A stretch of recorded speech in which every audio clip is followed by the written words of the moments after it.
नमस्कार बच्चों, एक नए वीडियो में आपका हार्दिक स्वागत है। तो बात कक्षा 5 विषय हिंदी सत्र द्वितीय इकाई नंबर 12 दुमदुमा गांव के बच्चे, उसका आज हम अभ्यास और स्वाध्याय के सही सही उत्तर आपको देंगे। तो बच्चों शुरू से लेकर अंत तक इस वीडियो में बने रहिए। तो बच्चों सबसे पहले हमें शीर्षक है हमारा हिंदी पाठ्य पुस्तक पृष्ठ क्रमांक 80 पर है हमारा पाठ दुमदुमा गांव के बच्चे। दुमदुमा यानी कि एक गांव का नाम है और गांव यानी कि गांव और बच्चे यानी कि बालक बच्चा। जो दुमदुमा नामक गांव के जो बच्चे होते हैं वह अपने गांव में जो भी परेशानियां होती है उनको उनसे निपटने के लिए उनका हल ढूंढने के लिए किस प्रकार से कदम उठाते हैं वो हमें बताया गया है। तो बच्चों इससे प्रेरित होकर हमें भी अपने कक्षा हो विद्यालय हो अपने गांव में हो उसकी जो भी समस्या हो उससे हम लोगों को जागरूक कर सकते हैं। तो बच्चों आपने बहुत ही ये प्यारा सा पाठ है वो आपके सर टीचर मैडम ने आपको बहुत अच्छी तरह से पढ़ाया है। यदि फिर भी आप पढ़ना चाहते हैं तो मैंने मेरी यूट्यूब चैनल में ये जो समझ का जो वीडियो है वो बना के रखा हुआ है, वो आप पढ़ सकते हैं। तो ज़्यादा वक्त न गवाते हुए बच्चों हम उस अभ्यास के बारे में चर्चा करने वाले हैं। तो सबसे पहले हमारा ध्यान है हिंदी की पाठ्य पुस्तक है वो हमें खुली रखनी है। हमारा ध्यान पाठ्य पुस्तक में 82 पृष्ठ क्रमांक यानी कि पेज नंबर 82 पर होना चाहिए। उसमें देखिए ऊपर अभ्यास है, उसमें पहला है सोच कर बताइए। सोच कर यानी कि हमें सोच करके बताने हैं, विचार करके बतलाना है। आपके गांव या शहर में पानी के स्रोत कौन कौन से हैं? आपके गांव में स्रोत जो भी हो उसके बारे में बच्चों यहाँ लिखना है। मैंने यहाँ आपकी सुविधा के लिए हमारे गांव में जो भी ये सुविधा है स्रोत है वो मैंने यहाँ लिखे हैं। मेरे गांव में कुआं, नदी, तालाब और चेक डैम आदि जैसे पानी के स्रोत है। दूसरा है हम पानी का उपयोग कहाँ कहाँ करते हैं? हम पानी का उपयोग नहाने में, रसोई बनाने में, पीने में, कपड़े धोने में, खेतों की सिंचाई में और कई जगहों पर करते हैं। तीसरा प्रश्न पानी हमारा जीवन है, पानी का अपव्यय नहीं करना चाहिए। अपव्यय यानी कि बिगाड़, फिजूल खर्च नहीं करना चाहिए। अब बताइए कि लोग पानी का उपयोग कैसे करते हैं, दुरुपयोग कैसे करते हैं, उसके बारे में हमें लिखना है। उत्तर लोग पानी का अपव्यय भिन्न भिन्न प्रकार से करते हैं। जैसे लोग टपकते हुए नल को बदलते नहीं है। हमारे घर में भी बच्चों है कोई टपकता हुआ नल हो तो उसे भी हमें बदल लेना है या तो रिपेयर करवा लेना है, क्योंकि पानी का वेस्ट न हो जाए। पानी बहुत ही कीमती चीज़ है। पीने के पानी से हाथ पैर धोते हैं, नल चालू रखकर भूल जाते हैं, पीने के पानी से पशुओं को नहलाते हैं। लोग पानी का कारखानों में दुरुपयोग करते हैं। तो बच्चों कई प्रकार से हम देखते हैं जब भी हमारी बारी आती है पानी में, कोई सोसाइटी में हम रहते हैं, मोहल्लों में रहते हैं, तो रोड पर देखिए फिजूल के तौर पर गाड़ी को कई बार धोते हैं, पूरे के पूरी जो ज़मीन है वो भिगोते हैं, पानी का छंटकाव करते हैं। लेकिन इतना हमें दुरुपयोग नहीं करना चाहिए। जल का हमेशा हमें बचाव करना है। जल ही जीवन है, इसलिए पानी की भविष्य में दिक्कत न हो इसलिए बच्चों हमें भी जागरूक होना चाहिए और हो सके ज़रूरत से ज़्यादा उनका दुरुपयोग नहीं करना चाहिए हमें।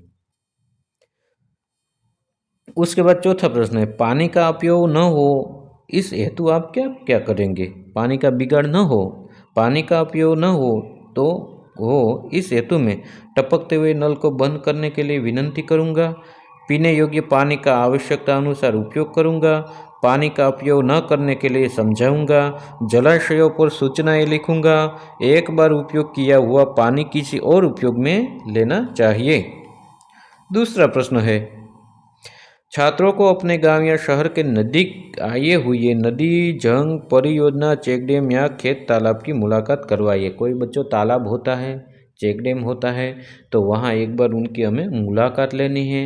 आसपास में हो तो उसके बाद उसके देखना है, हमारा दर्शन करना है, देखना है और किस प्रकार से पानी का संग्रह होता है, किस प्रकार से लोगों को उपयोग होता है, वो सारी बातें बच्चों में जाननी है।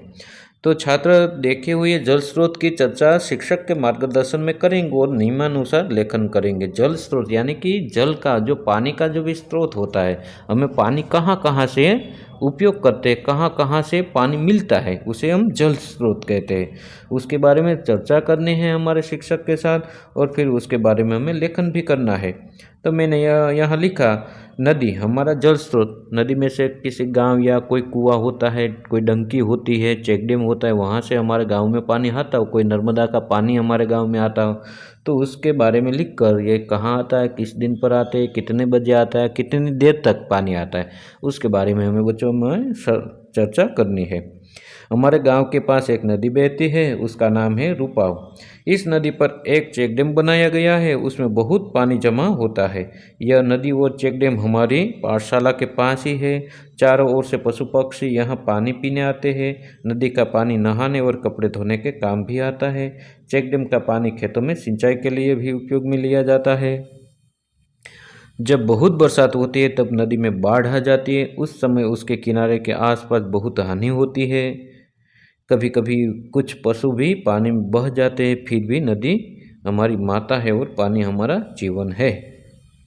उसके बाद पृष्ठ क्रमांक 82 पर तीसरे नंबर पर देखिए, इकाई में आए शब्द नीचे दिए गए कोष्टक में छिपे हुए हैं, उन्हें ढूंढिए और उसमें कोष्टक कीजिए। गोलाकार जैसा हमें बना देना है, जिस प्रकार से हमारे पाठ्य पुस्तक में है कि लह लहाए, तो इस प्रकार से दूसरे शब्द बरसात, बादल, कड़ाही, प्रार्थना, तैरना, नहाना, बाहर, खेलना, भरना, छपाछप, दुमदुमा, ऐसे शब्द जो भी आते हैं वो बच्चों में क्या करना है, ऐसे इस प्रकार से टिक मार्क भी लगा देना है। जिस प्रकार से मैंने यहाँ लिखा है लह लहाई, ये तो हमारी पाठ्य पुस्तक में पृष्ठ क्रमांक 82 पर है। उसके बाद बाकी के शब्द है बरसात, बादल, कड़ाही, बाहर, खेलना, प्रार्थना, तैरना, नहाना, दुमदुमा, छपाछप, भरना, ये सारे के सारे शब्द है। ये हमारी जो दुमदुमा गांव के बच्चे नामक जो इकाई है, ये हमारा पाठ है, उसमें हमें मिलते हैं, तो वो भी हमें टिक मार्क लगा देना है।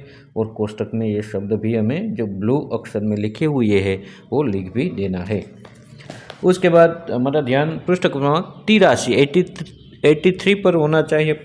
पाठ्य पुस्तक बच्चों में खुली ही रखनी है, तो ही आपको ये समझ में आए। और हाँ बच्चों, आपसे अनुरोध है कि अभी तक आपने मेरी इस YouTube चैनल को सब्सक्राइब नहीं किया है तो प्लीज़ एक बार सब्सक्राइब भी जरूर कर दो। दिए गए इन वर्णों को योग्य स्थान पर रखिए और सार्थक शब्द बनाइए। योग्य स्थान पर यहाँ रखना है क्योंकि एक नया शब्द का निर्माण हो, इस प्रकार से रखना है सार्थक शब्द, उनका कोई अर्थ मिल जाए। तो छपाछप ऐसा जो पाठ में आया था, परेशान, रोज, जमीन, मीन, इस प्रकार से हमें लगा देना है ये शब्द। अब हमारा ध्यान है पृष्ठ क्रमांक 83 पर। देखिए, नीचे दिए गए चित्र के आधार पर 5 वाक्य लिखिए। यहाँ हमारी जो पाठ्य पुस्तक पृष्ठ क्रमांक 83 में एक गांव का चित्र है। कई औरतें कपड़े धो रही है, किसान खेत जोत रहा है, गांव का दृश्य है, ऐसा हमें प्रतिबिंबित होता है। तो इससे बच्चों में क्या करना है कि आधार पर 5 वाक्य लिखना है। मैंने यहाँ आपकी सुविधा के लिए चित्र नहीं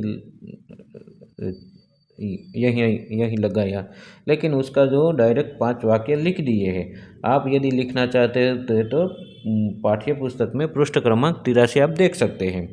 इस चित्र को देखकर लगता है कि यह एक गांव का दृश्य है। सुबह का समय है, सूरज निकल रहा है, आकाश में पंछी उड़ रहे हैं, कुछ पेड़ भी नजर आ रहे हैं, एक मंदिर भी दिखाई दे रहा है। मैदान में 2 बच्चे गेंद से खेल रहे हैं। तालाब के किनारे 2 स्त्रियाँ कपड़े धो रही है।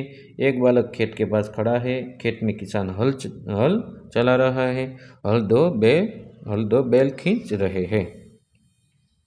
प्रश्न 5। अब हमारा ध्यान पृष्ठ क्रमांक 84 हिंदी की पाठ्य पुस्तक पर। उसमें भी ऐसा है, नीचे दिए गए चित्र के आधार पर कहानी का कथन कीजिए। हमें कथन करना है यानी कि कहना है। तो इस प्रकार से कुल मिला के 6 चित्र दिया हुआ है, तो उसको हमें पाठ्य पुस्तक में से देख लेना है पृष्ठ क्रमांक 84 पर। उसके बाद मैंने यहाँ लिखा, एक तालाब था, उसमें बहुत सारे मेंढक रहते थे। तालाब के किनारे एक बरगद का पेड़ था, उसकी जड़ में एक बिल था, उसमें एक सांप रहता था। सांप रोज किसी न किसी मेंढक को पकड़ कर खा जाता था। मेंढक परेशान हो उठे थे। एक दिन उन्होंने मिलकर एक उपाय सोचा। दूसरे दिन एक मेंढक बिल के सामने खड़ा रहा, बाकी सभी मेंढक बिल के आसपास छिप गए। जैसे ही सांप ने उस मेंढक को पकड़ा, छिपे हुए मेंढक निकल आए और सांप को पकड़कर खींचने लगे। सांप घबरा गया, वह पकड़े हुए मेंढक को छोड़कर भाग गया। मेंढकों की खुशी का ठिकाना न रहा। सचमुच एकता में शक्ति है। उसके बाद पृष्ठ क्रमांक 85 पर देखिए आप, हमारा ध्यान पाठ्य पुस्तक में 85 पृष्ठ पर होना चाहिए। कोष्टक में दी क्रिया के योग्य रूप से रिक्त स्थान की पूर्ति कीजिए। जो यहाँ हमें कोष्टक में जो शब्द पाठ्य पुस्तक में दिया है उनके आधार पर हमें सही भर देना है। दुमदुमा गांव में हमेशा पानी की कमी रहती थी। बच्चे तालाब में नहाते थे। खेतों में मक्का और धान लहलहाते थे। इस प्रकार से हमें खाली जगह यह है यानी कि रिक्त स्थान की पूर्ति कर देनी है। 7वां है कोष्टक में दिए गए शब्दों का उपयोग करके जो वाक्य लिखे हैं उन्हें पढ़िए और समझिए। हमें पढ़ना है और समझना है। लाल सफ़ेद 3 सुंदर। खेत में लाल गाय चरती है, खेत में सफ़ेद गाय चरती है, खेत में 3 गाय चरती है, खेत में सुंदर गाय चरती है। तो एक एक शब्द दिया है, उन पर हमें क्या करना है, एक एक वाक्य का निर्माण कर देना है। प्रश्न 7ब पृष्ठ क्रमांक 85 पर है। 85 पर हमारी हिंदी की लाल रंग बिरंगी 3 सुंदर वाक्य। बगीचे में फूल खिले हैं। इस प्रकार से और वाक्य देखें हम। बगीचे में लाल फूल खिले हैं, बगीचे में रंग बिरंगी फूल खिले हैं, बगीचे में 3 फूल खिले हैं, बगीचे में सुंदर फूल खिले हैं। उसके बाद पृष्ठ क्रमांक 84 पर 85 पर ही है हमारा क 7 क। निम्नलिखित शब्दों का उपयोग करके वाक्य बनाइए। होशियार, सुंदर, काला, छोटा, थोड़ा। तो इस प्रकार से बच्चों कोई भी हो, मान लो कि हो कोई हमारे क्लास में कोई लड़का हो सुरेश, तो लिख सकते हैं कि सुरेश होशियार लड़का है। मेरी बहन होशियार है। कुछ भी हम लिख सकते हैं। रोहन होशियार लड़का है। रोहन के हस्ताक्षर सुंदर है। काला कुत्ता भौंक रहा है। रोहन लड़कों में सबसे छोटा है।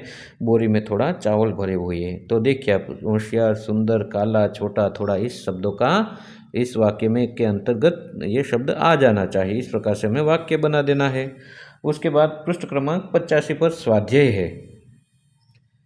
निम्नलिखित प्रश्नों के उत्तर लिखिए। दुमदुमा गांव की क्या समस्या थी? दुमदुमा गांव में पानी की कमी की समस्या थी। पानी की कमी के कारण बच्चे क्या क्या नहीं कर पाते।